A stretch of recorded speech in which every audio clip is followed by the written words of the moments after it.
In this video, we will show you how to complete the review process, both as a comments-only user and also as a decision user.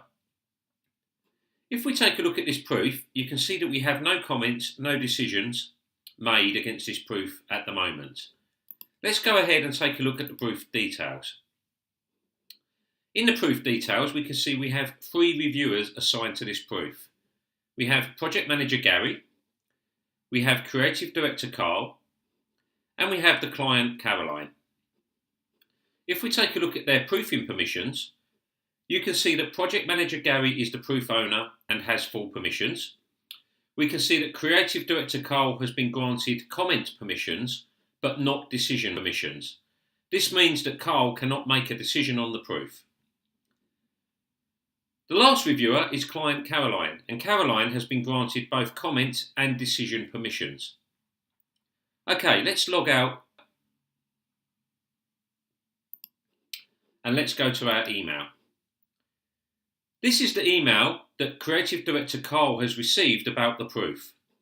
Creative Director Carl is going to open up the proof and he'll be taken into the proof viewer. Carl needs to do some markup.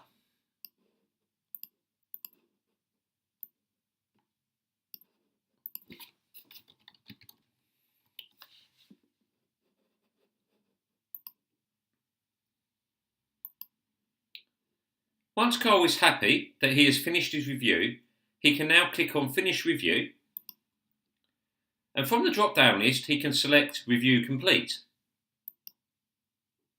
By doing this, it updates Carl's status in the review cycle, and all the reviewers now know that Carl has completed his review.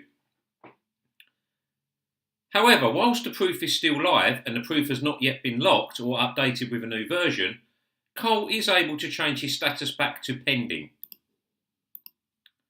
By doing this, Carl is then able to continue doing markup and comments until he's happy and he then wants to complete his review again.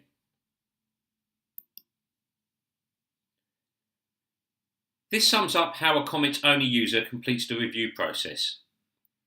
Let's log out of Carl's account. This is the email that Caroline has received. And now Caroline is going to log in to review the proof. Remember that Caroline was granted decision permissions on the proof.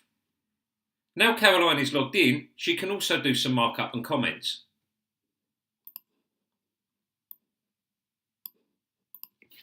Caroline has some minor amendments to make.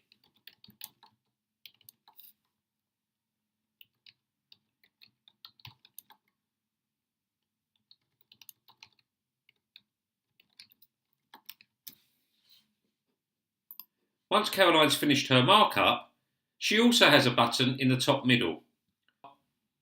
And when you click on this, you are presented with several different options.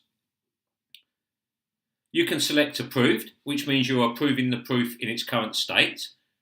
You can select Approve with changes, which means that you have some minor feedback on the proof, but you are, however, approving the proof on the basis that those changes will be made, but you do not require to see a new proof.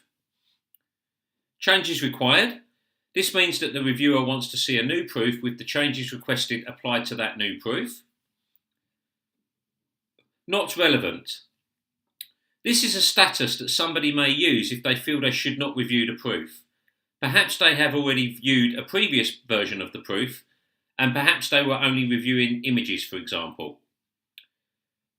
On this proof, there were some text changes, but it's not really relevant for this particular user. This is a scenario where perhaps not relevant might be used. And the last status is pending. Pending is the status you can use if you have already submitted a decision, but you decide you want to do additional markup or comments. Selecting pending will change your status back to pending decision and also recalculate the decision of the entire proof. For Caroline, let's set her decision to Approved with changes. Now let's log Caroline out of the proof. Let's now log into the proof as Gary. We can now see that we have one decision made out of 2. and if we go into the proof summary, we can see that Creative Director Carl has made a decision and his review is complete. We can see that client Caroline has made a decision and her review is also complete, and she has made the decision of approve with changes. However, the status is still in progress because the user Gary has not yet done anything with this proof. So let's go ahead and log into the proof as Gary. Gary's now going to add some markup to the proof as well.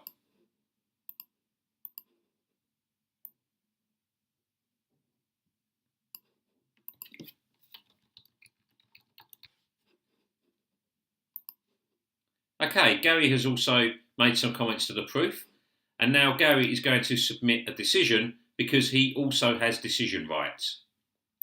Gary, however, is going to set his status to changes required.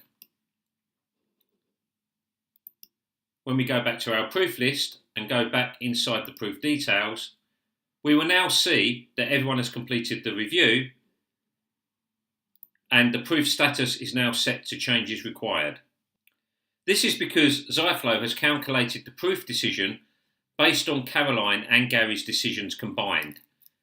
To understand how Ziflow calculates proof decisions, please refer to the documentation called How to Finish a Review and Understand Proof Decisions. This document accompanies this video inside the Ziflow Help Center.